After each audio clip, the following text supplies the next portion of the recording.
사람의 일상 속 과학 이야기. 1장 과학으로 읽는 뉴스. 4. 경유 자동차와 휘발유 자동차. 2015년 가을에 불거진 폭스바겐의 배기가스 조작 사건은 전 세계 자동차 업계와 소비자에게 큰 충격을 안겨줬습니다.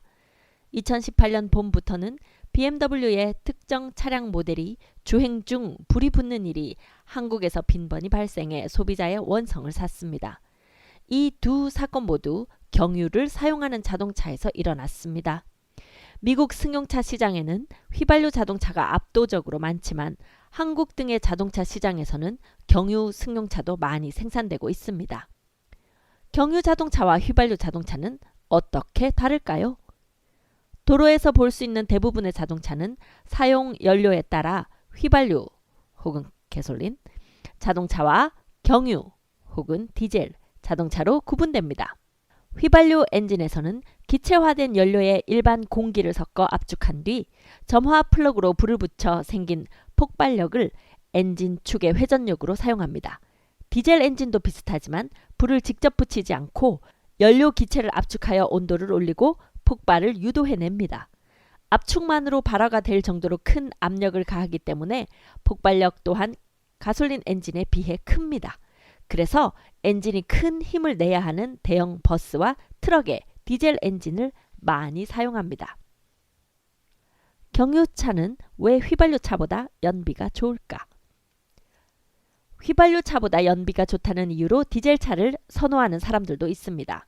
한국의 경우는 정책적으로 휘발유에 비해 경유에 세금을 적게 부과해 경유 가격을 약간 낮게 유지해 왔습니다.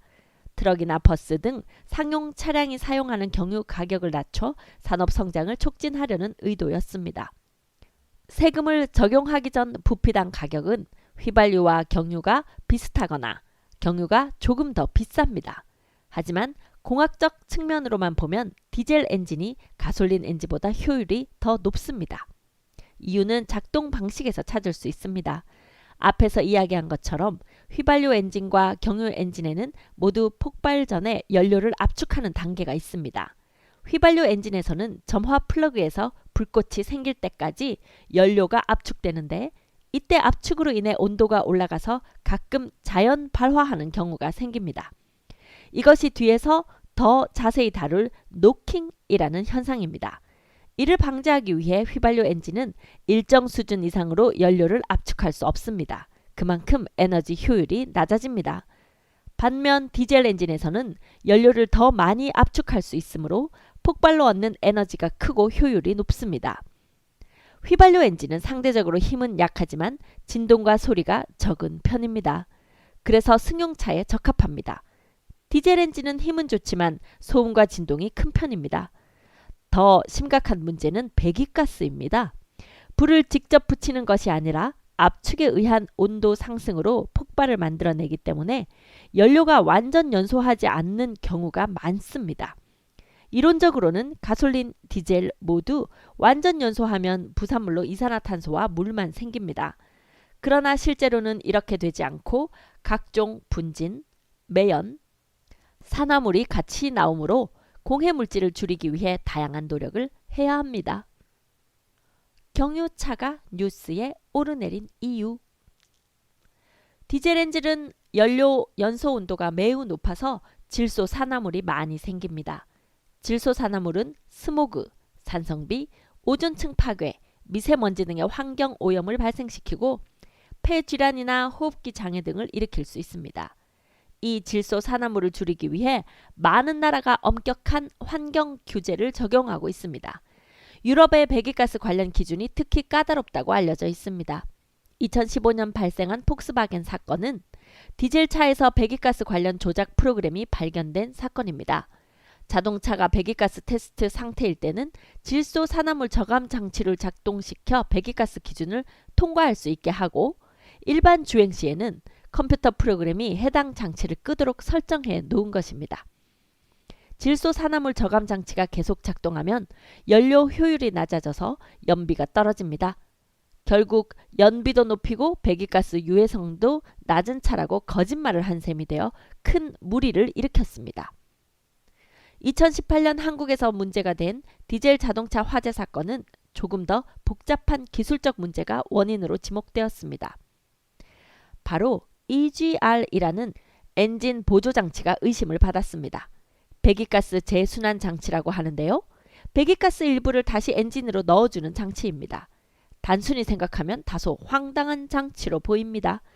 배기가스는 차 외부로 배출해야 할 것 같은데 이것을 다시 엔진에 넣는다는군요. 원리는 이렇습니다. 디젤 엔진의 폭발 온도가 너무 높아서 질소 산화물이 많이 생기기 때문에 폭발 온도를 살짝 낮추는 방법을 생각해 본 것입니다. 기체화된 연료와 산소가 있어야 폭발이 일어나는데 산소가 희박해지면 폭발 온도가 떨어지는 것을 알아냈습니다. 그래서 산소가 포함된 일반 공기와 기체화된 연료에 배기가스를 섞어 엔진에 넣어주면 배기가스 속에는 산소가 없기 때문에 약간 낮은 온도에서 폭발이 일어납니다. 결과적으로 질소 산화물도 적게 발생합니다. 다소 복잡한 과정이긴 하지만 이론적으로 꽤 오래된 아이디어이고 실제 엔진에 적용된 지도 수십 년 된 기술입니다. 다만 이를 적용하기 위해서는 많은 요소를 정교하게 제어하고 디자인해야 합니다. 주행 중 배기가스는 매우 뜨겁기 때문에 다시 엔진으로 들어가기 전에 식혀줘야 합니다. 그래서 EGR 냉각 장치가 장착되어 있습니다. 오랜 사용으로 이 냉각 장치 속의 매연이 고체화되면 냉각 성능이 떨어집니다. 덜 식은 배기가스가 엔진에 다시 들어가면 근처 부품들이 고열에 견디지 못해 화재가 날 가능성이 있습니다. 또 일정 온도 이하의 배기가스는 냉각하지 않고 엔진에 넣어 엔진 효율을 높이는데 이를 바이패스 밸브라는 부품이 담당합니다. 그런데 이 밸브의 오작동으로 뜨거운 배기가스가 엔진 쪽으로 들어가는 실험 결과가 나와 화재 사고의 원인으로 지목되었습니다. 일련의 사건으로 천덕꾸러기가 된 디젤 자동차이지만 연료 효율도 휘발유차보다 높고 이산화탄소 배출량도 상대적으로 적어 장점이 있습니다. 다만 계속 강화되는 질소 산화물 규제에 대한 자동차 업계의 대처가 디젤차의 운명을 결정할 것입니다. 휘발유차에 경유를 넣으면 어떻게 될까? 그 반대는? 요즘은 직접 주유를 하는 셀프 주유소가 많아져서 주유할 때 주의를 기울이지 않으면 휘발유차에 경유를 넣거나 그 반대의 실수를 저지를 수 있습니다. 만약 그렇게 되면 어떤 일이 일어날까요? 물론 두 경우 모두 운행이 불가능하고 화재 등 사고가 생길 수 있습니다. 만약 경유차에 휘발유를 넣었다면 시동이 안 걸리고 엔진이 멈춥니다. 앞에서 알아본 대로 디젤 엔진은 점화 장치 없이 연료를 압축할 때 생기는 온도 상승을 이용해 연료를 태웁니다. 가솔린은 이 같은 방식으로 자연 발화하기 어렵기 때문에 엔진이 작동하지 않습니다. 반대의 경우는 좀 더 심각합니다.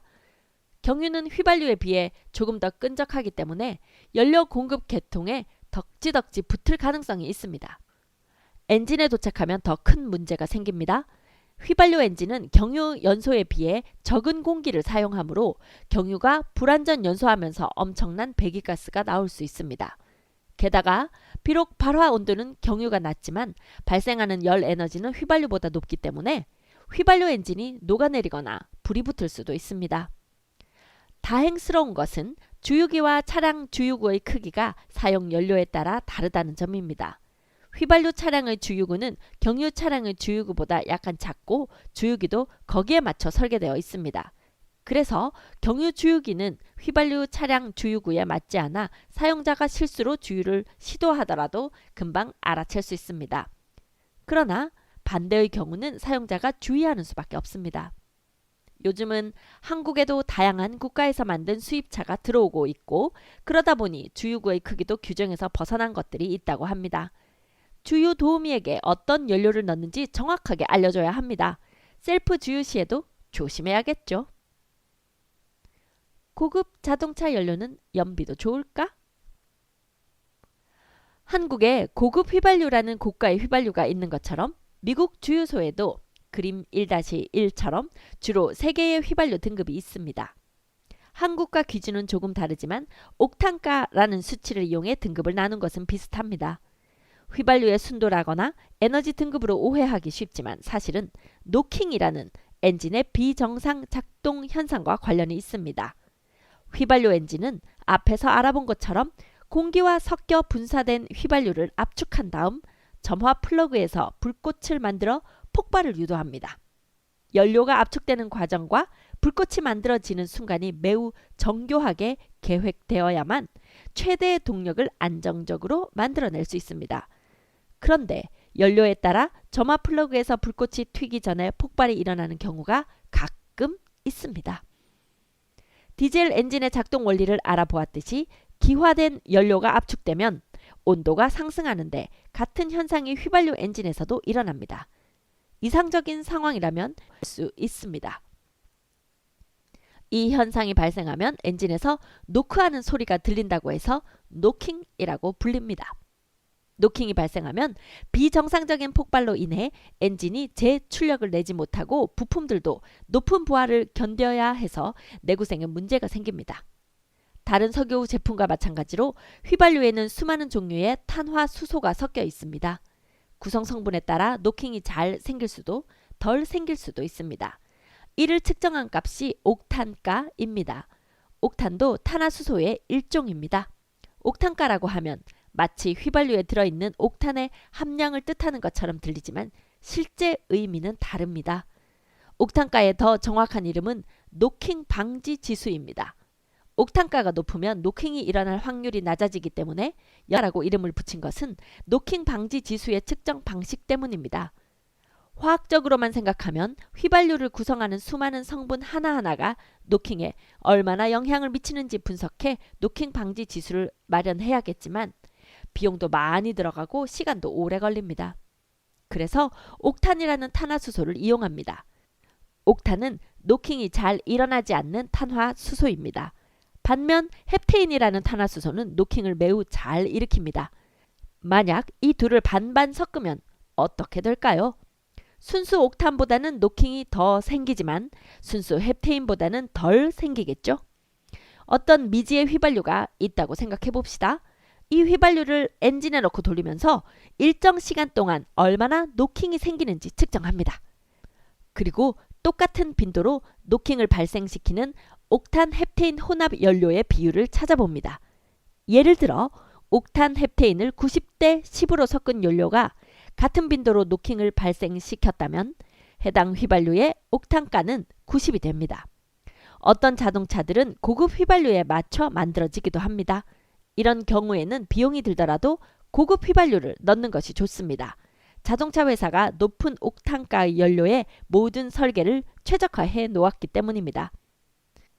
미국의 많은 주유소에서는 휘발유에 에탄올을 10% 정도 섞어서 판매합니다. E10이라고 부르는데요. 에탄올을 조금 첨가하면 휘발유가 더 깨끗하게 연소합니다. 이론적으로 탄화수소가 연소하면 이산화탄소와 물만 생기지만 휘발유 속에는 여러 가지 불순물이 있어 이론적인 연소 반응과 달리 불완전 연소 등을 동반하기 때문에 매연도 발생합니다. 에탄올을 섞으면 이러한 환경 오염을 조금이나마 줄여준다고 하여 미국에서는 7개 주에서 에탄올 첨가를 의무화하고 있습니다.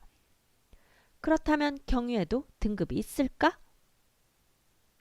경유에도 등급이 있고 이것도 노킹 문제와 관련이 있습니다. 휘발유 엔진은 발화가 예정보다 너무 일찍 발생해 노킹이 생기지만 디젤 엔진의 노킹은 반대 이유로 생깁니다. 즉 분사된 연료가 충분히 압축되어 상승한 온도에 의해 발화하여 폭발해야 하는데 연료 구성 성분에 따라 폭발이 지연되는 경우가 발생합니다. 이 비정상적인 작동이 휘발유 엔진의 경우와 비슷하게 노킹 현상을 일으킵니다. 경우의 등급은 세탄가라고 부릅니다. 이 숫자가 높을수록 연료 발화가 적시에 발생합니다. 측정은 옥탄가와 비슷한 방식으로 합니다.